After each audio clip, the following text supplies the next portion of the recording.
I have a sex addiction. Every night, I hear my cousin Lily and her boyfriend Marcus having sex. It's making my addiction worse. Gradually, I started fantasizing about Marcus touching me. Until one time when I went back to Lily's hometown with her, the train was shaking violently. Marcus accidentally ended up on top of me. On New Year's Eve, Lily invited me to go back to her hometown with her. When we got to the station, I found out her boyfriend was coming along too to meet her parents. My mouth fell open slightly. Her boyfriend was 6'3", and his muscular physique was hard to miss. When he saw me, he looked me up and down too. The gray shorts he wore showed an obvious change in certain areas. He greeted me, but his eyes were glued to my cleavage. I've always developed early, and today I was wearing a V-neck shirt. The line on my chest was like a bottomless valley. I was also wearing a short skirt. One slight bend and you could see everything underneath. He stood behind me, and I could feel his burning gaze.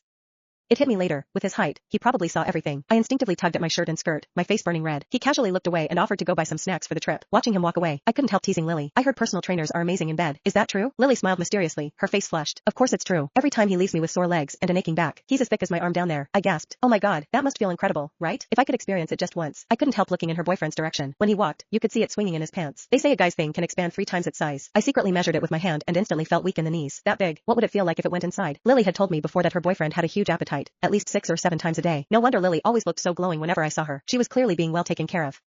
While I was lost in thought, Lily leaned over and winked at me. You're still a virgin, right? Want to try it? My breathing quickened. I bit my lip, feeling guilty. Lily, stop teasing me. When I looked up, I caught Marcus's eyes flashing with interest when he heard Lily say I was a virgin. Finally, we got on the train. Lily had bought tickets for a sleeper car. There were only the 3 of us in this compartment, with a curtain at the entrance for privacy. She and Marcus were lying on the bunk across from me. Lily was on her phone, leaning against him while his hands roamed freely over her chest. Watching made my face flush and my heart race. I could only awkwardly scroll through my phone, but my eyes kept drifting back to them. Lily was wearing a tight purple dress today that showed off her perfect figure. 10 minutes passed, and I'd already seen Marcus slip his hand between Lily's legs several times. When his fingers came out, they were wet and sticky.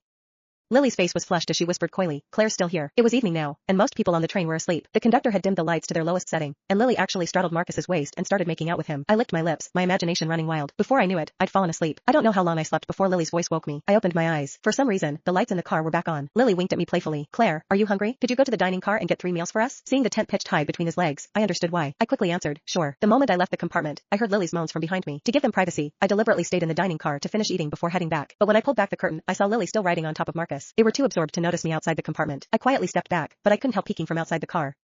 Watching that shameful scene, my mouth fell open. They could even do it in that position. I felt my body go weak as I leaned against the wall, rubbing my thighs together to their rhythm. After about 15 minutes, I heard the sounds inside finally stop. The moment I walked in, my foot slipped and all the meal boxes in my hand spilled onto my bunk. A strong, powerful arm caught me. I looked up and saw his sausage and meatball swinging right in front of my face. My face turned bright red. Lily rushed over to comfort me. It's okay, you can sleep with us. We're almost there anyway. What? My heart jumped, but thinking of that huge sausage, I felt oddly excited. Lily leaned close to me. Her body smelled faintly of sex. Marcus and I have a double bunk. It's big enough for 3 people. Looking at my bunk covered in greasy food, I bit my lip. Okay then. I originally wanted to sleep on the outside next to Lily, but she said she and Marcus both got hot easily and wanted me to sleep in the middle. I had no choice but to agree.